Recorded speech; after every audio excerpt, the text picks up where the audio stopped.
नमस्कार, मैं हूं आशीष आनंद। वर्कर्स यूनिटी लाइव में आप सभी का स्वागत है। आज हमारी टीम मौजूद है उत्तर प्रदेश के बरेली शहर में और यहां पर एक मीटिंग चल रही है। जनरल बॉडी मीटिंग हुई है अभी union bank staff association Uttar Pradesh की।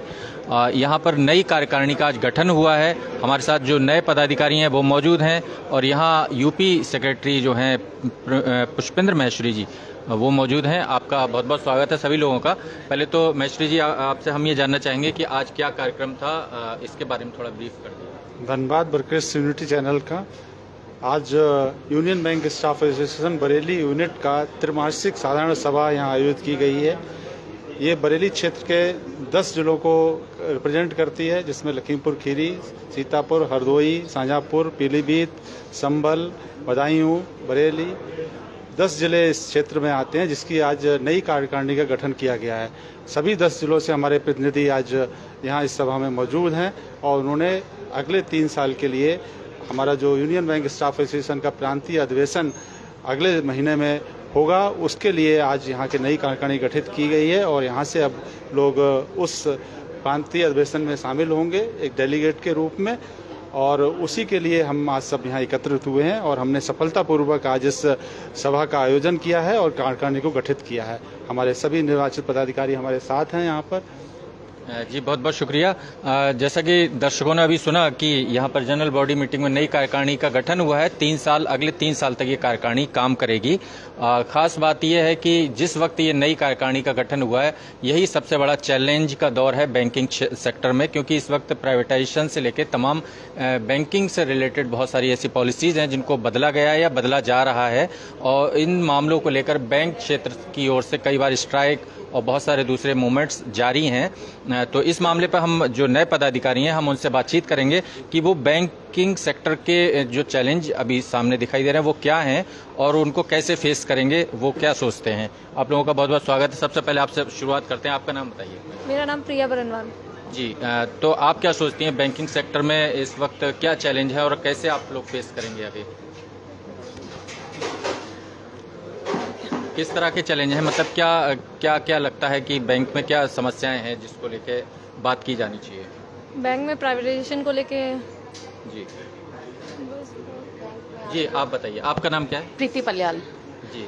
बैंक में अभी जैसे कि भर्तियां बहुत कम हो रही हैं। लास्ट ईयर भर्ती नहीं हुई थी, इस साल भी कम वैकेंसी निकल रही है और जो मर्जर हो रहा है उसमें भी कुछ किसी बैंक में ऐसा ही अपने मन से ट्रांसफर हो जा रहे हैं, जो भी काम कर रहे हैं उनकी इच्छा के विरुद्ध। ये सब परेशानियां हैं जिनको हमें देखना पड़ेगा। यूनियन वगैरह जो हैं इसमें हमारा साथ देंगी, तभी हम आगे ये सुलझेंगी परेशानियां। जी, आपका नाम क्या है? प्रतिभा अग्रवाल। मेन जो अभी है, मेन है प्राइवेटाइजेशन। जो सरकार प्राइवेटाइजेशन कर रही है, मेन उसको रोकने का जो हम लोगों का स्ट्राइक है वो है, उस चीज़ में हम लोगों को आगे काम करना है।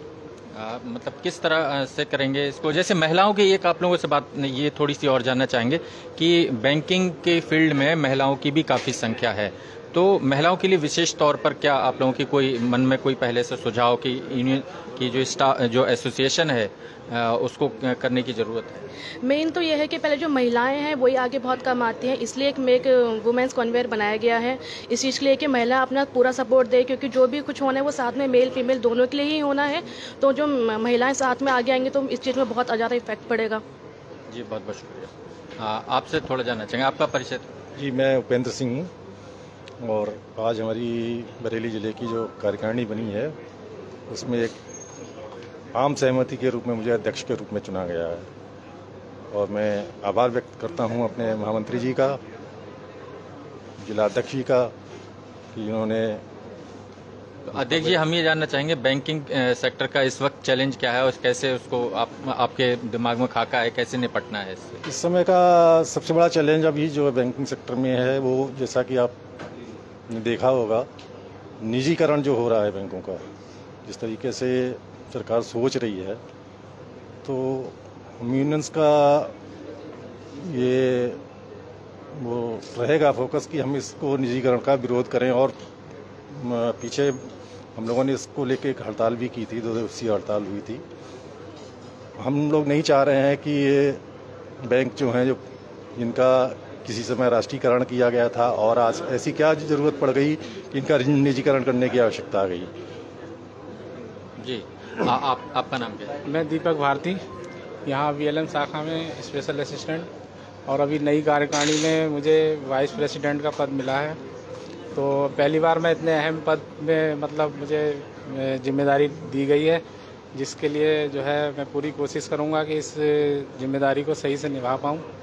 और बाकी बैंकिंग सेक्टर में इस समय सबसे अहम मुद्दा तो प्राइवेटाइजेशन का ही है। मर्जर तो गवर्नमेंट ने कर ही दिया जो भी करना था उनको, और इस समय जो प्राइवेट की तरफ उन्होंने अपना कदम उठाया, जिसमें सेंट्रल बैंक सबसे पहले उन्होंने करने की कोशिश कर रहे हैं, तो उसके लिए अभी हम लोग एजिटेशन कर रहे हैं। स्ट्राइक्स वगैरह आएंगी, अभी और आएंगी, तो यही हमारा एक जरिया रहता है। स्ट्राइक के थ्रू ही हम सरकार को दिखाना चाहते हैं कि हम आपके इस फैसले से मतलब खुश नहीं हैं। तो हमारी यूनियन की जितनी भी हमारी एक्टिविटीज़ रहती हैं इसी चीज़ को लेके है कि हम किसी भी तरीके से प्राइवेट ना होने दें, क्योंकि प्राइवेट जब पहले था तो उस समय प्राइवेट के जो नुकसान थे वो हम लोग पहले देख चुके हैं, इसीलिए नेशनलाइजेशन किया गया था। तो अब इसीलिए हम लोग चाहते हैं कि प्राइवेट ना हो, नेशनलाइजेशन में ही जो भी सुधार हो सकें वो होने चाहिए। जी, आपका नाम? मेरा नाम रबीज़ अली है। मैं स्टेट वर्किंग कमेटी का असिस्टेंट जनरल सेक्रेटरी हूँ, सहायक महामंत्री। और जो हमारी अभी एक गठित हुई है यहाँ पर कमेटी, उसमें मैं एक मतलब जॉइंट सेक्रेटरी के पद पर नियुक्त किया गया है। हमारे आजकल बैंकिंग के इसमें जो एक सबसे बड़ा चैलेंज, जैसे मेरे बाकी सारे साथियों ने बात बताई है कि प्राइवेटाइजेशन तो एक बहुत बड़ा मुद्दा है ही, लेकिन इस प्राइवेटाइजेशन से जो एक आगे आने वाली समस्याएं हैं वो सिर्फ एम्प्लॉयज़ तक ही सीमित नहीं है। प्राइवेटाइजेशन हो जाएगा तो इससे हमारे जो कस्टमर्स हैं उनको भी बहुत ज़्यादा इससे मतलब बहुत ज़्यादा वो लोग इससे भी प्रभावित होंगे। आप एक नेशनलाइज बैंक में देखिए, एक वो व्यक्ति जिसके खाते में मात्र 10 रुपये 20 रुपये हैं, वो भी एक अपनी किताब लेकर आ जाता है कि भाई हमारे इसमें पैसे जमा कर लो। 100 रुपये भी आप जमा कर सकते हैं। आप किसी भी प्राइवेट बैंक को ले लीजिए, ICICI ले लिए, HDFC ले लिए, कहीं पर भी 10,000 रुपये से नीचे में खाता नहीं खुलता है। हमारी प्राइवेटाइजेशन मतलब प्राइवेट वो नेशनलाइज बैंक ही ऐसी हैं जो मात्र 500 रुपये 300 रुपये में भी हम खाता खोल लेते हैं। तो एक जो गरीबों के लिए, एक जो हमारी आम जनता, जो मोस्टली जो हमारी पॉपुलेशन है, वो एक मीडियम और बिलो पॉवर्टी लाइन जो है वो उस तरीके की हमारी यहाँ पर जनता की वो है। तो जब प्राइवेटाइजेशन हो जाएगा तो ये सारे लोग कहाँ जाएंगे?